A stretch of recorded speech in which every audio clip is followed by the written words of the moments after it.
नमस्कार, lead India के इस वीडियो में आपका बहुत बहुत स्वागत है। दोस्तों, आज के इस वीडियो में मैं आपको बताऊंगा कि जब आप कोर्ट मैरिज करने के लिए जाते हैं और आर्य समाज में जब आपकी शादी हो रही होती है तो कौन कौन से डॉक्यूमेंटेशन होते हैं उसके बारे में डिटेल में मैं आपको बताऊंगा, ताकि कोर्ट मैरिज के दौरान आर्य समाज में होने वाले डॉक्यूमेंटेशन के बारे में आप ठीक से जान पाए।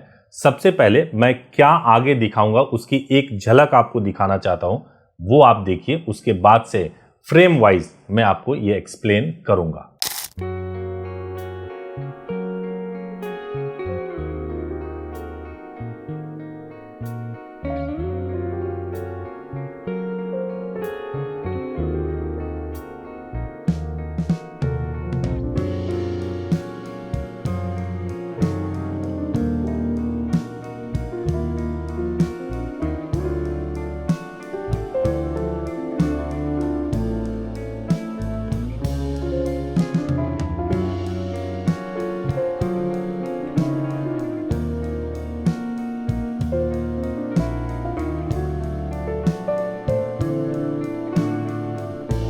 तो जैसे ही आप आर्य समाज में जाओगे, सबसे पहले जो वहाँ पे शास्त्री होते हैं, जो पुरोहित होते हैं, जो आपके मैरिज को परफॉर्म कराते हैं, वो आर्य समाज के सर्टिफिकेट को, आपके डॉक्यूमेंट्स को चेक करने के बाद से पहले वो फील करते हैं।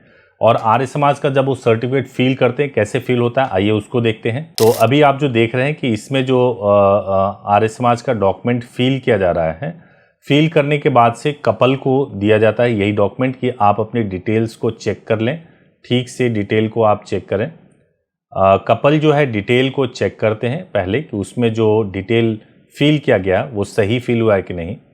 और उसके बाद से जब डिटेल चेक हो जाता है, इसी दौरान कपल से एक उनका स्टेटमेंट भी पेज पे लिखवाया जाता है कि वो अपनी मर्जी से आए हैं और किसी भी तरीके से उनके ऊपर दबाव नहीं है। तो आपको दिख रहा होगा कि टेबल पे एक स्टेटमेंट की कॉपी भी है, जिसको मैं हाईलाइट कर देता हूं। ये स्टेटमेंट की कॉपी है। तो जब ये प्रोसेस हो जाता है तो ये केवल अभी तक ये सर्टिफिकेट नहीं बना है, अभी तक केवल ये हुआ है कि आपने कुछ डिटेल्स आर्य समाज के सर्टिफिकेट पे फिल कर दिया गया। लेकिन सबसे पहला प्रोसेस क्या था? डॉक्यूमेंट्स को चेक किया गया। डॉक्यूमेंट को चेक करने के बाद से आर्य समाज का सर्टिफिकेट फिल किया गया। जब सब चीज़ों से संतुष्ट हुआ जाता है, उसके बाद से आती है बारी जो सबसे इंपॉर्टेंट होता है, वो होता है रजिस्टर में एंट्री। पंडित जी जो है रजिस्टर में एंट्री करेंगे और ये वहाँ पे उद्घोषित करेंगे कि ये व्यक्ति है, इनकी शादी जो है इस दिन इस तारीख को हो रही है, ये सीरियल नंबर है, और इस सीरियल नंबर के हिसाब से उद्घोषित करेंगे, बताएंगे कि इनकी शादी हो रही है। जो सीरियल नंबर इस रजिस्टर में डाला जाएगा वही सीरियल नंबर जो है आर्य समाज के सर्टिफिकेट में डाला जाएगा। मैं आपको यह बताना चाहता हूँ कि जब कभी भी रजिस्टर में एंट्री की जाती है, यह बहुत ही इंपॉर्टेंट स्टेप होता है। कई सारे आर्य समाज के लोग इस काम को नहीं करते। यही रजिस्टर मेन रिकॉर्ड होता है जो पुलिस के सामने पेश किया जाता है अगर कोई भी विवाद हो जाए, या फिर कोर्ट भी अगर कोई रिकॉर्ड मंगाती है तो इसी रजिस्टर को मंगाया जा सकता है। कभी भी रजिस्टर से पेज को फाड़ा नहीं जा सकता है, किसी भी रिकॉर्ड को डिलीट नहीं किया जा सकता है। तो ये बहुत ही इंपॉर्टेंट स्टेप होता है जिसको जरूर ध्यान रखना चाहिए कि फॉलो किया जा रहा है या नहीं किया जा रहा है। जब एक बार रजिस्टर में प्रॉपर एंट्री हो जाती है, उसके बाद से नेक्स्ट स्टेप अगर आप देखेंगे तो आपको ये दिखेगा कि अब आर्य समाज के सर्टिफिकेट पे नेक्स्ट स्टेप में आपको दिखेगा कि आर्य समाज के सर्टिफिकेट पे अब पंडित जी अपने साइन और सिग्नेचर करते हैं।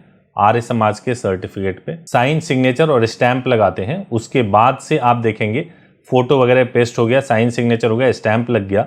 उसके बाद से जो सबसे लास्ट में जो काम होगा कि अब कपल इस सर्टिफिकेट पे अपने साइन करते हैं।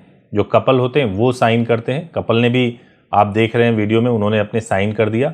फिर उसके बाद से कपल रजिस्टर में साइन करते हैं। जब रजिस्टर में साइन हो जाता है, उसके बाद से फिर इस सर्टिफिकेट पे जो गवाह होते हैं उनके भी सिग्नेचर और उनके डिटेल लिए जाते हैं, रजिस्टर में लिए जाते हैं। ये सारी प्रक्रिया जब हो जाती है, एक बात और ध्यान में रखिएगा कि इस रिकॉर्ड को भी समाप्त नहीं किया जा सकता। इसलिए समाप्त नहीं किया जा सकता कि जब भी आप जाते हो और आप साइन करते हो तो केवल साइन करने से काम नहीं चलता, आपके पूरे थंब इम्प्रेशन को भी लिया जाता है। और थंब इम्प्रेशन बहुत इंपॉर्टेंट होता है, कपल का लिया जा सकता है। तो कोई बोल नहीं सकता बाद में कि लड़की अपने बयान को पलट दे, ये बोल दे कि ज़बरदस्ती शादी करा दिया है या अल्कोहल पिला दिया है या कुछ ऐसे नशा करा करके कर दिया है, ये सब चीज़ें नहीं हो सकती है। तो ये आप देखिए बहुत इंपॉर्टेंट डिटेल में आपके साथ शेयर कर रहा हूँ। ये जो रजिस्टर में एंट्री हो गई और उसके बाद से जो है जो सर्टिफिकेट पे साइन हो गया, ये समझिए कि जैसे ही पंडित जी का स्टैंप लग गया और साइन हो गया, आपकी मैरिज की जो सर्टिफिकेट आर्य समाज वाली है वो बिल्कुल कंप्लीट हो जाती है और डॉक्यूमेंटेशन पार्ट रेडी हो जाता है। तो इस पूरे प्रोसेस के दौरान जो सबसे आखिरी में होता है वो सर्टिफिकेट पे एक रेफरेंस नंबर दिया जाता है। रेफरेंस नंबर का मतलब ये हो गया कि इस सर्टिफिकेट के रिकॉर्ड को कभी भी अगर सर्च करना होगा तो इसी रेफरेंस नंबर से सर्च करना होगा। दोस्तों देखिए सबसे इंपॉर्टेंट क्या होता है, ये इसलिए भी मैंने दिखाया है आपको कि कई जगहों पे प्रोसेस को कंप्लीट नहीं फॉलो किया जाता है और आर्य समाज के रिकॉर्ड्स को भी मेंटेन नहीं किया जाता है। कई बार तो ऐसा भी होता है कि आर्य समाज में जो एड्रेस, जो सर्टिफिकेट होता है उस पे जो एड्रेस भी होता है वो कंप्लीट एड्रेस नहीं होता है और इसकी वजह से बहुत बड़े लेवल पे फ्रॉड होता है। एक लड़की जो घर छोड़ करके आती है कि बड़े उम्मीदों के साथ में कि उसको कोर्ट मैरिज करना है, वापस नहीं जा सकती, उसको डर होता है, अगर उसके साथ फ्रॉड हो जाए, लड़के के साथ फ्रॉड हो जाए तो उनकी पूरी जिंदगी बर्बाद हो जाती है। इसलिए जरूरी है कि आप पूरे प्रोसेस को ठीक से समझें और समझने के बाद ही कोर्ट मैरिज का स्टेप लें। आपको वीडियो कैसा लगा जरूर बताइएगा और अगर आपको कोर्ट मैरिज करना हो आप हमारे हेल्पलाइन नंबर 8800444555 पर सुबह 9 बजे से लेकर शाम को 8 बजे तक कॉल कर सकते हैं और बात कर सकते हैं। Thank you so much for watching this video. Thank you so much.